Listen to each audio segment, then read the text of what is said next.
Assalamualaikum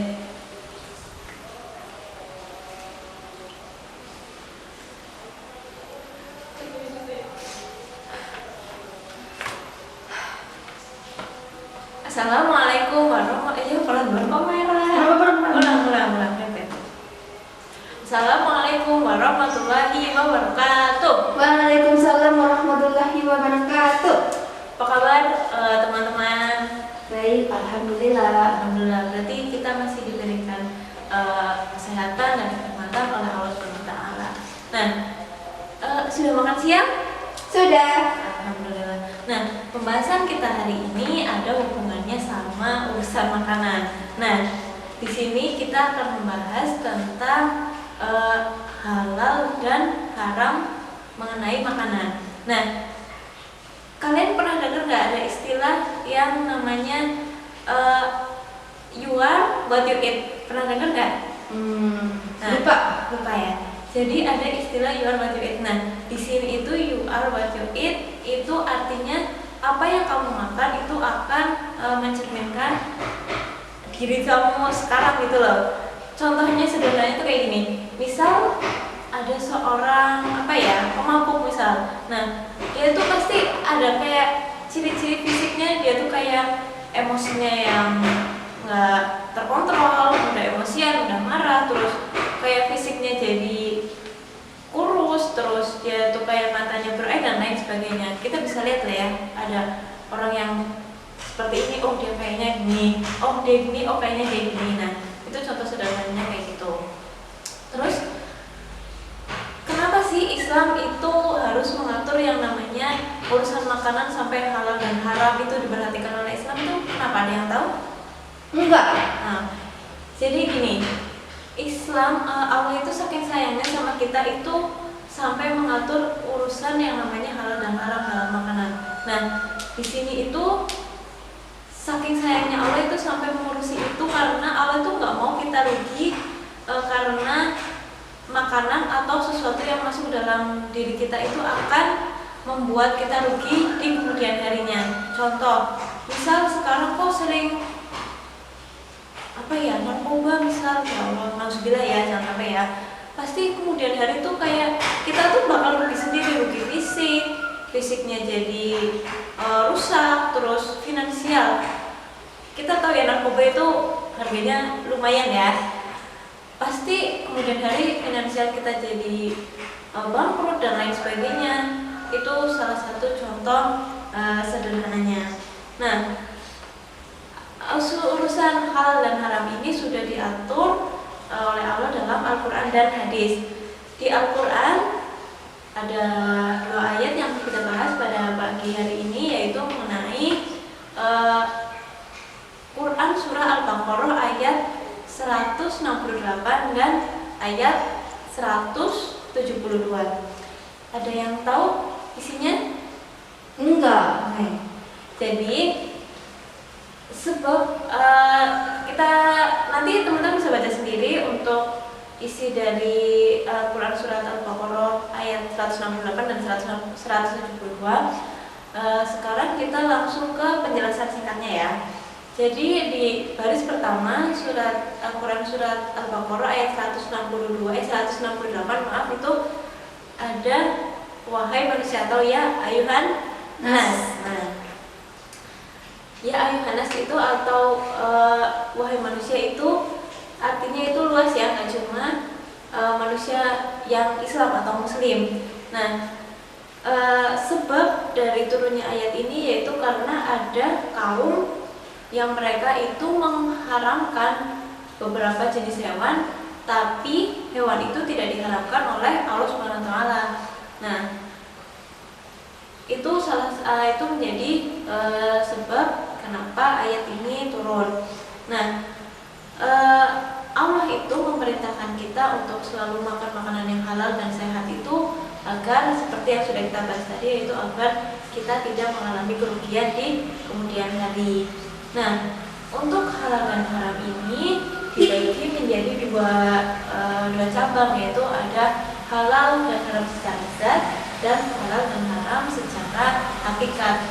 Untuk halal dan haram secara zat itu artinya makanan yang halal secara zat itu berarti makanan itu memang sehat dan baik untuk tubuh kita, untuk kesehatan kita. Contohnya sayur mayur atau misal apalagi buah-buahan, terus ada telur dan lain sebagainya yang memang baik untuk kesehatan kita.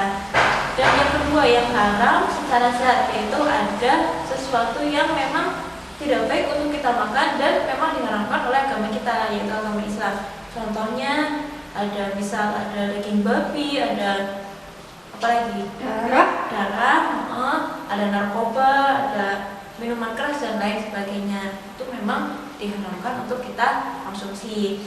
Selanjutnya yaitu halal dan haram dari hakikatnya. Nah, halal secara hakikat di sini berarti makanan yang kita dapat itu memang halal dan cara mendapatkannya pun kita dengan cara yang halal. Contohnya yaitu kita bekerja keras, kita mencari uang untuk mendapatkan uang yang halal dan kemudian uang itu kita gunakan untuk membeli makanan. Maka makanan yang kita beli itu adalah makanan yang tergolong makanan yang halal. Dan haram pada hakikatnya yaitu jika makanan tersebut walaupun makanan tersebut halal misal, tapi karena cara kita mendapatkannya tidak halal atau haram, maka makanan itu akan menjadi haram juga.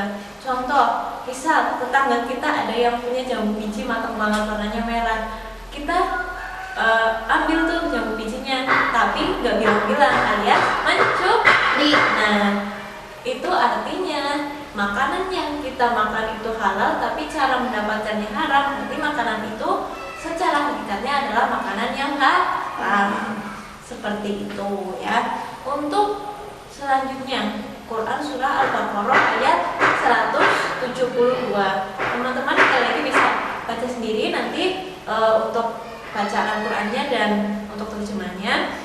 Kita langsung ke pembahasan singkatnya. Nah, di ayat 172 ini kita kembali ditegaskan lagi sama Allah Subhanahu wa taala untuk selalu mengkonsumsi atau memakan makanan yang halal dan baik. Kenapa? Karena kembali lagi itu demi kita sendiri agar kita tidak rugi di kemudian hari. Nah, selanjutnya selain untuk menegaskan kembali mengenai makanan halal dan haram, di sini di ayat ini juga ditegaskan mengenai pentingnya kita untuk selalu mensyukuri nikmat Allah Subhanahu wa taala yang sampai saat ini dan sampai kemudian hari kita meninggal pun kita akan selalu diberi kenikmatan oleh Allah Subhanahu wa taala. Nah, di ayat ini juga ada penjelasan lebih rinci mengenai makanan atau di sini lebih diperinci yaitu hewan yang diharamkan oleh Allah Subhanahu wa taala. Yang pertama yaitu mengenai bangkai. Bangkai itu apa teman-teman? Nggak tahu ya. Bangkai itu makhluk hidup yang dia kehilangan nyawanya tapi tidak dengan cara disembelih. Dalam artian dia bisa karena jatuh dari tebing atau tertabrak kendaraan atau misal terkena penyakit atau dan lain sebagainya. Nah, maka itu haram ya teman-teman. Nah, haram itu kenapa? Karena ya kita logika aja ya, yang namanya bangkai itu kan pasti menjijikan ya. Nah, sesuatu yang menjijikan pun itu termasuk haram dalam Islam. Apalagi misal bangkai hewan yang meninggalnya karena dia menderita suatu penyakit. Nah, itu lebih berbahaya lagi. Kenapa? Kemungkinan besar penyakit yang ada di hewan tersebut bisa saja menular ke tubuh kita atau orang yang mengkonsumsi. Nah, yang kedua yaitu darah. Darah itu haram ya teman-teman. Kenapa haram? Ada yang tahu? Kita main logika aja ya.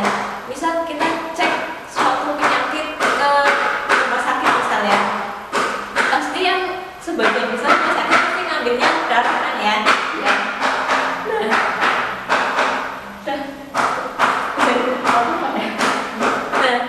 Darah yang kita ambil itu akan kemudian diambil dan dicek di lab, maka kita kemudian akan mengetahui penyakit apa yang mungkin diderita oleh seseorang.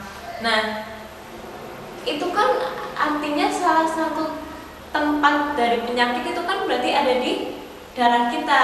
Nah, maka dari itu Islam itu melarang kita untuk mengkonsumsi darah. Salah satu alasannya itu kita mengkonsumsi darah, dan darah itu misal mengandung penyakit A, B, atau C, nanti bisa masuk ke tubuh kita. Nah, itu selanjutnya yaitu daging babi. Nah, daging babi juga haram. Kenapa? Mungkin zaman dahulu Allah belum menjelaskan mengenai kenapa daging babi itu haram atau halal. Kenapa daging itu haram? Tapi sekarang dengan teknologi yang ada, dengan kita bisa lihat sendiri kenapa daging babi haram itu. Salah satu contohnya atau yang kita tahu itu, babi itu kan punya cacing apa namanya teman-teman? Pita. Cacing pita kan ya, itu sangat tidak sehat ya untuk kita, makanya, dan itu sangat banyak terkandung di daging babi. Nah, itu membuat daging babi itu haram untuk kita makan. Contoh lainnya yaitu babi kan hewan jorok ya, dia tinggalnya di lumpur dengan ya berbagai macam kotoran yang ada di sana, makanya di dalam babi itu kotor, kita dilarang untuk makan daging babi. Seperti itu. Yang terakhir yaitu yang dijelaskan pada Quran surah Al-Baqarah ayat 172, yaitu tentang daging yang disembelih dengan atas nama selain Allah. Nah, dulu kan banyak ya daging disembelih, atau sekarang juga sepertinya masih ada di kalangan masyarakat yang mereka menyembelih hewan dengan atas nama selain Allah. Contohnya dengan berhala seperti Lata, Uzza, atau zaman sekarang yang kayak teman-teman tahu ada kayak bukan